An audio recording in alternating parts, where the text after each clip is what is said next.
Movie की शुरुआत में हमें एक फैमिली को दिखाया जाता है। इस फैमिली में 6 लोग होते हैं। एक हस्बैंड क्रिस्टोफर, एक उसकी वाइफ और इनके 4 बच्चे होते हैं। क्रिस्टोफर दरअसल बाहर काम करता है और आज वो कई दिनों बाद घर पर आया है, जिसको देखकर उसकी फैमिली काफी ज्यादा खुश हो रही है। क्रिस्टोफर अपनी वाइफ के लिए एक महंगा नेकलेस लाता है। यहाँ पर हमें पता चलता है कि क्रिस्टोफर का प्रमोशन हुआ है और इसके काम के साथ साथ इसकी सैलरी भी बहुत बढ़ चुकी है और इसी की खुशी में ये अपने घर पर एक पार्टी रखते हैं।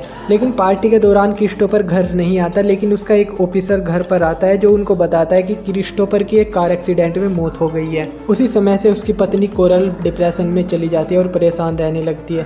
तब कुछ टाइम बाद कैथी पूछती है कि तुमने अपनी लाइफ के बारे में आगे क्या सोचा है। इसके बाद कोरल बोलती है कि एक अकेली औरत क्या कर सकती है अपनी लाइफ में जिसके 4 बच्चे भी हों। और इसी टेंशन में कोरल एक पते पर बार बार चिट्ठी भेजती है, लेकिन वहाँ से कोई रिप्लाई नहीं आता।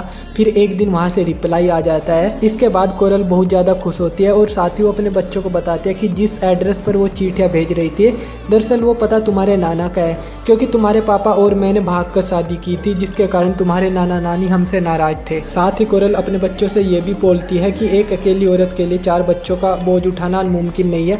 तुम्हारे नाना नानी काफ़ी ज़्यादा अमीर है, अब हमें वहीं पे शिफ्ट होना होगा। लेकिन जब बच्चे वहाँ पर पहुँचते तो उन्हें वो जगह बिल्कुल भी पसंद नहीं आती, क्योंकि वो जगह बहुत ही सुनसान और डरावनी थी। तभी हम कोरल और उसकी माँ लिविया को एक साथ देखते हैं। कोरल की माँ बहुत ही ज़्यादा खड़ूस होती है। साथ ही वो उससे बोलती है कि मेरे घर में किसी भी बच्चे की चिल्लाने की आवाज़ नहीं आनी चाहिए और तुम्हें सभी रूल फॉलो करने होंगे, और अगर तुमने मेरी बात नहीं मानी तो तुम्हें यह घर छोड़ना होगा। साथ ही कोरल अपने बच्चों को यह भी समझाती है कि जैसे ही तुम्हारे नाना आएंगे मैं तुम्हें एक कमरे में बंद कर दूंगी। इस पर कैथी बोलती है कि तुमने नाना को हमारे बारे में क्यों नहीं बताया। इसके बाद कोरल बोलते हैं कि तुम्हारे नाना बहुत ही खड़ूस है और अब वो बूढ़े भी हो चुके हैं, वो कभी भी टपक सकते हैं। उनके टपकने के बाद ये संपत्ति हमारी होगी। बच्चों के पास कोई और ऑप्शन नहीं होता, इसलिए वो उनकी बात मान लेते हैं। खड़ूस नानी उन्हें बताती है कि तुम्हें एक रूम में बंद कर दिया जाएगा और तुम्हें दिन के 3 टाइम खाना दे दिया जाएगा, और लड़का लड़की एक बाथरूम को इस्तेमाल नहीं कर सकते, और अगर छोटे बच्चों को खेलना है तो ऊपर एटिक है, वो वहाँ पर खेल सकते हैं। इसके बाद जब ओलिविया वहाँ से चली जाती है तो सभी बच्चे ओटिक देखने के लिए ऊपर जाते हैं, लेकिन बच्चों को वो जगह पसंद नहीं आती क्योंकि वो जगह बहुत ही गंदी थी।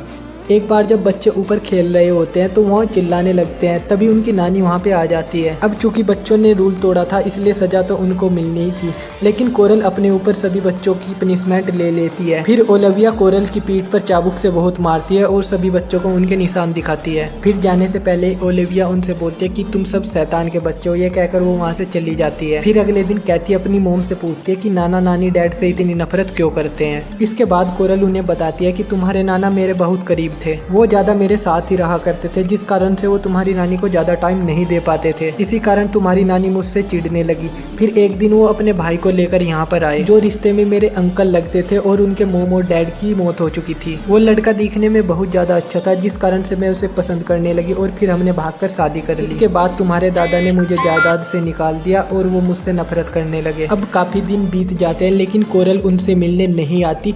इसी कारण से कैथी दिनों को गिनने के लिए दीवार पर एक कैलेंडर बना देती है। फिर एक दिन कोरल उनसे मिलने के लिए आती है। वो काफी ज्यादा खुश लग रही थी। फिर कैथी अपनी मोम कोरल से बोलती है कि तुम नाना को हमारे बारे में कब बताओगी। इसके बाद कोरल बोलती है कि वो ऐसा कभी नहीं कर सकती, क्योंकि उसके और उसके डैड के बीच में एक शर्त हुई थी कि अगर तुम्हारा कोई भी बच्चा नहीं है तभी तुम इस घर में रह सकती हो। कैथी को ये बात सुनकर काफी ज्यादा बुरा लगता है। वो सोचती है कि कोरल हमें यहाँ बंद करके अपनी जिंदगी खुशी से बिता रही है। अब कैथी अपने छोटे बहन भाइयों का अच्छे से ख्याल रखती है, क्योंकि कोरल उनसे कई दिनों तक मिलने नहीं आती। और फिर जब कोरल उनसे मिलने के लिए आती है तो वो उनके लिए नए कपड़े और गिफ्ट लेकर आती है, लेकिन उन गिफ्ट का उनके लिए कोई मतलब नहीं था, क्योंकि वो एक कमरे में घुट घुट कर जी रहे थे। इसके बाद कोरल उनको बताती है कि आज घर में एक पार्टी है, जिस कारण से उसके बच्चे आने की जिद करने लगते हैं। इस पर कोरल उसे बताती है कि वो उनको ले तो जाएगी, लेकिन उन्हें ये सब छुप कर देखना होगा, और वो उन बच्चों को एक टेबल में छिपा देती है। पार्टी में हम देखते हैं कि कोरल काफ़ी ज़्यादा खुश लग रही है। यहाँ पर हम कोरल के डैड को भी देखते हैं, जो कि एक व्हील चेयर पर होते हैं। पार्टी खत्म होते ही कैथी और क्रिस्टोफर, जो कि कोरल के लड़के और लड़की होते हैं, वो अपनी माँ को किसी अनजान आदमी के साथ किस करता हुआ देखते हैं। लेकिन क्रिस्टोफर को पूरा घर देखना था, इसलिए वो घर देखने के लिए चला जाता है। लेकिन जब ये बात कोरल को पता चलती है तो वो क्रिस्टोफर को काफ़ी ज़्यादा मारती है। फिर एक दिन कैथी क्रिस्टोफर को एक गंदी किताब पढ़ते हुए देख लेती है। फिर कैथी इस बात को अपनी माँ कोरल को बताती है। तब कोरल बोलती है कि लड़का और लड़की की उम्र बढ़ने के साथ साथ उनकी बॉडी में कुछ चेंज होते हैं। और इसके बाद कोरल कैथी को एक ड्रेस देती है और उसे पहनने के लिए बोलती है।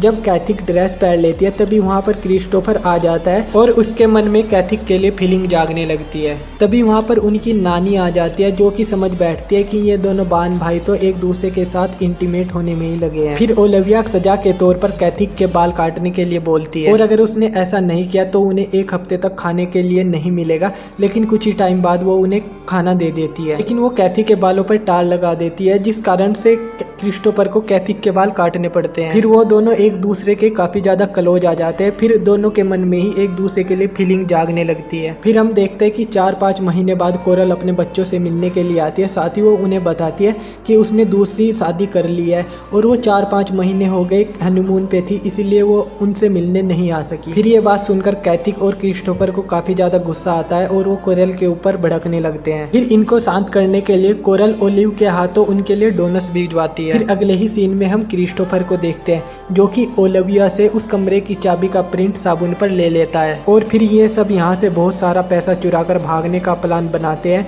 और इसीलिए ये रोज घर में चोरी करते हैं। फिर इन दोनों को चोरी करते हुए इंटीमेट होने की एक बुक मिलती है जो कि बहुत ही गंदी होती है। फिर इन दोनों के मन में फीलिंग जागने लगती है और ये वहीं पर गपागप करना शुरू कर देते हैं। फिर अगले ही सीन में हम इनके छोटे भाई कैरी को देखते हैं जो कि काफ़ी ज़्यादा बीमार होता है। कोरल उसको ना चाहते हुए भी हॉस्पिटल ले जाती है। इसके कुछ दिन बाद कोरल वहां आकर बताती है कि तुम्हारे छोटे भाई कैरी को फूड पॉइजन था, इसलिए उसकी डेथ हो गई है। और धीरे धीरे इन सब की तबीयत खराब होनी शुरू हो जाती है। अब ये लोग इतना पैसा तो इकट्ठा कर लेते हैं कि ये लोग यहाँ से भाग पाए और फिर आज ये ब्रेकफास्ट करने के बाद यहाँ से भागने का प्लान बनाते हैं। और इसके बाद कोडी उन्हें बताती है कि फूड पॉइजन के कारण इस चूहे की मौत हो गई है और ये चूहा वही डोनट खा रहा था जो उस टाइम उसकी माँ ने तुम्हारे लिए भिजवाए थे। फिर कुछ ही टाइम बाद वहाँ पर ओलिविया आती है। ओलिविया को देखकर ये सभी बच्चे वहाँ से भागने लगते हैं, लेकिन इन्हें पता था कि ओलिविया को अंधेरे से डर लगता है, इसलिए ये यहाँ की लाइट बंद कर देते हैं। इसके बाद ओलिविया उन्हें बताती है कि नहीं ऐसा मत करो। इसके बाद क्रिस्टोफर उसे बोलता है कि तुम तो हमें मारना चाहती थी।